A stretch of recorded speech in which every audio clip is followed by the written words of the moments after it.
Thank you very much, Kimura-san. Very good morning, very afternoon and evening for the distinguished participant and also speakers. First of all, I would like to thank for Arya and Meti for inviting me in this webinar. And congratulations for Arya and Meti for hosting the first Asia CCUS Network. I would like now to share my slide. Okay, first of all, I would like to continue the material presentation that has been delivered by Dr. Abdurrahman Saleh, and I would like to stress my speech related to the CO2 sourcing match by using GIS system for Indonesia. Before I start with the topic, I would like to show some reality actually in Indonesia. First, related to the Indonesian target for greenhouse gas emission reduction from energy sector for 20 years. It means from 2010, sorry, this is typos, 2010 until 2030. Based on our NDC, we hope we could reduce up to 400 million tons of CO2.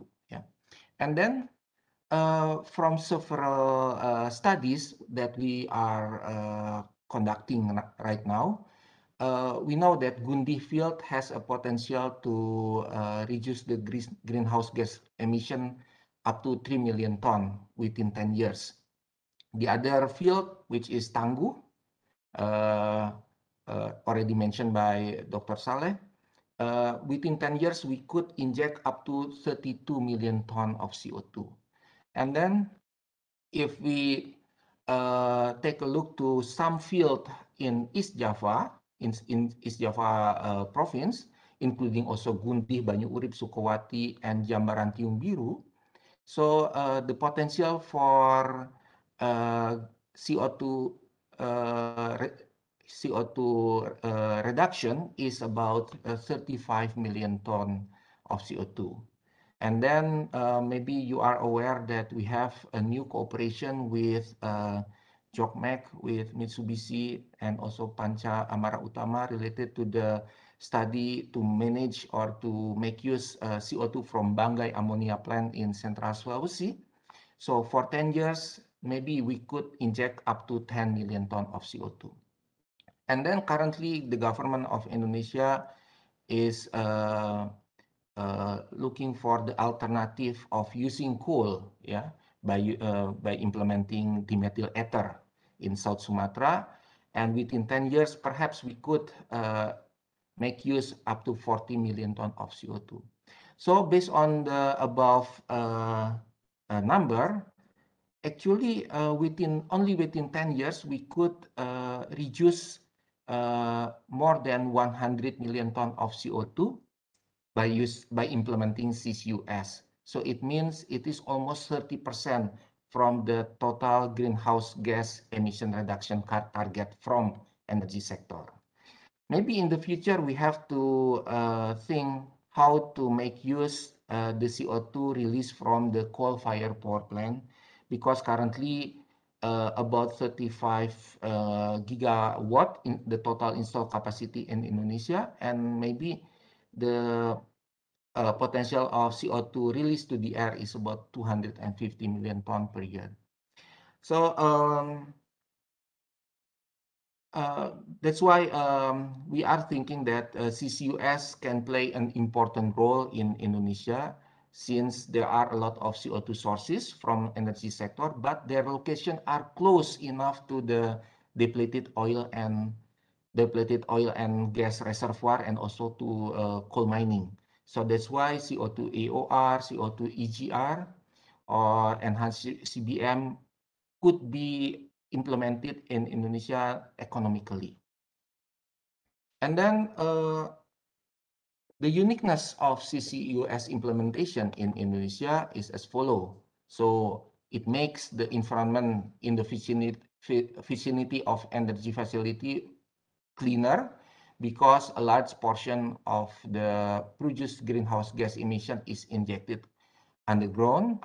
Yes, we already give an example from some oil and gas field, but actually we still have potential of CO2 that should be injected from some LNG plants, yeah, and also from gas field, and so on.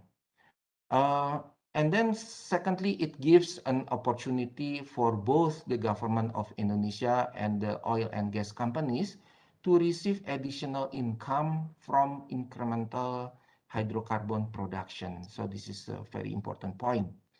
And then the third one is it creates an opportunity to receive more economic benefit from selling carbon credit. Of course, after we fulfill our national NDC. Yeah. And then we take a note also that actually CCUS activity in Indonesia, especially in oil and gas block, could be as part of the field development scenario. This could be proposed in the POD, Plan of Development Proposal. And for the already developed field, CCS and CCUS activity should be part of oil and gas operation. So the CapEx and OpEx will become oil and gas operation cost, which is integrated to the field economy. Yeah.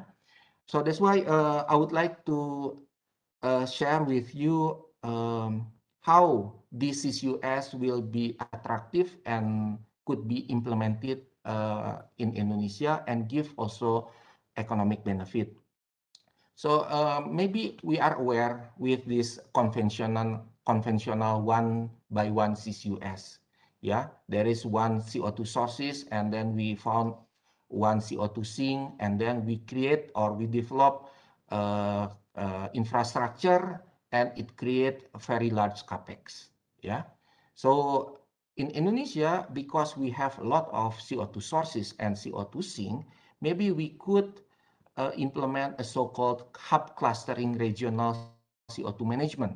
Yeah, so we could develop a joint infrastructure, and several CO2 sources and CO2 sink are connected to this infrastructure. So at the end, the cost of the capex will be shared and the cost will be minimum. So this concept has been studied previously together with Janus, our partner from Japan, and it was funded also by METI and also supported by government of Indonesia. And then I would like to demonstrate how this system work. Yeah. So first of all, we start with the baseline map, and then based on our subsurface data, we could collect some oil and gas field. Let's say this is very close to Java Island. The green dots are oil field, and the red dots are the gas field. Yeah, and then we will do screening process.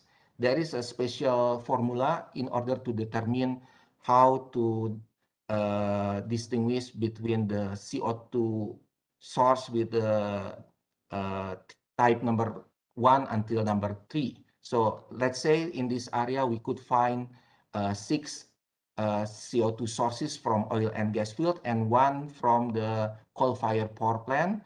And then we denote also there are several CO2 sinks described by yellow and green dots. And then later we categorize based on the distance. Let's say this is 30 kilometer, that one 60 kilometer, and that one is 90 kilometer. And then later we put also what happen if we accommodate the infrastructure. Let's say for one dot, we could see also the parameter for the coal-fired power plant and also for the gas field or also oil field. And then we combine also with the infrastructure here. This is both the gas pipeline and also oil pipeline. So later, if we want to develop CO2 pipeline, so just beside the existing pipeline in order to reduce the cost, and then further analysis could be conducted by the investors. Yeah. So we would like to make this system to be public domain actually, but we are still negotiating and discussing with the government.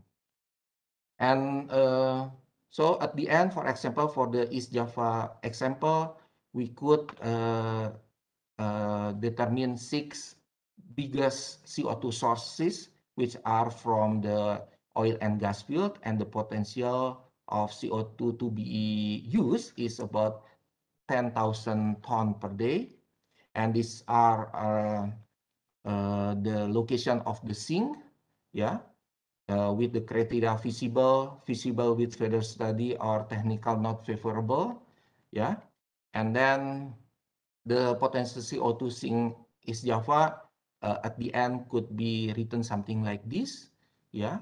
So number 1 until number 4 is the most priority actually as the sink, with the estimated CO2 sequestered almost 10,000 tons per day, and additional oil recovery this number.